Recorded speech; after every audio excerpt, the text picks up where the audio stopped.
to the Small Business Minute. Today's topic is beware of the whale. So what's a whale? In this case, it's not a big fish. The whale I'm referring to here is a very large customer. It's the client that spends more with you than anyone else. Overnight, it can take your business to the next level. But if you're not careful, it can also put you out of business. Pursuing large clients is what most of us strive to do. It's even better if the company is well known. It gives us instant credibility with prospects and within our industry. But let's not kid ourselves. Landing a whale is a lot of hard work. As they say, getting the order is the easy part. Ramping up your business to manage their demands can strain the whole organization. HR, finances, and the needs of existing clients can all be impacted.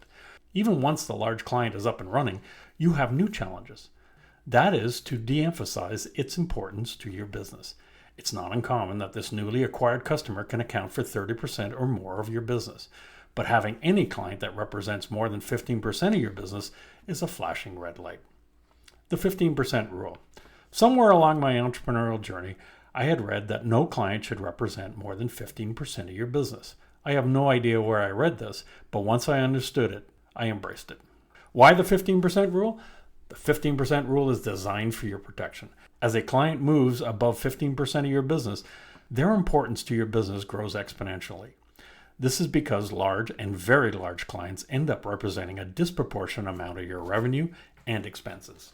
As the saying goes, don't put all your eggs in one basket, because if you do, you better keep an eye on that basket. When you consider that for most of us, onboarding a large client requires some form of investment. Depending on your industry, it could range from hiring a few people to committing to more physical space, vehicles, and equipment that could run into the thousands of dollars. As a result, the financial pressure and risk rise significantly. So let's look at this in a pragmatic way. A healthy net profit for most small businesses is 7%, but most barely exceed 4%. So, in a $1 million business, that only represents $40,000. Not a lot of money to cover increased costs. And if we're being honest, most of us sharpen our pencil when it comes to pitching a potential whale. Granted, if priced right, this strategy should put more dollars in our pockets, but it reduces our margin. This then results in their percentage of expenses exceeding the percentage of revenue. For example, they may equal 20% of your revenue, but because of the discounts you provided, they now account for 30% of your expenses. This is normal so long as they are a client. Things should work out. But what happens if you lose that client? Losing the revenue is one thing, but now having to cover all those expenses can become a monumental challenge. Your 4% net profit won't come close to covering the extra 30% in expenses, and now your once profitable business can be facing bankruptcy. However, before it gets that far, you should try to counter the loss by cutting expenses. But reducing staff usually comes at a cost of severance pay, and those fixed costs like rent are almost impossible to dispose of quickly without paying huge penalties. This, of course, is with money you may not have. Growing your business is what keeps things exciting, and if done properly can be quite profitable. But keeping your business safe is equally important. That is why the 15% rule is so critical.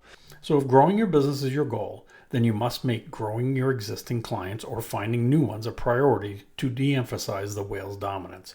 Granted, this adds more pressure to your already busy life, but it's too easy to relax at this point. Once you've brought the whale's revenue back in line, you can take a break. This is where limiting your largest clients to 15% of the revenue also reduces your dependence on them.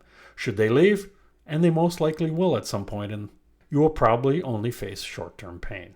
But with a little hustle, you can survive in getting back to building your company. For those that are interested, I've created a Be Prepared checklist that is available for download by visiting my website at www.gregweatherden.com/download. I'm Greg Weatherden, and this has been your Small Business Minute.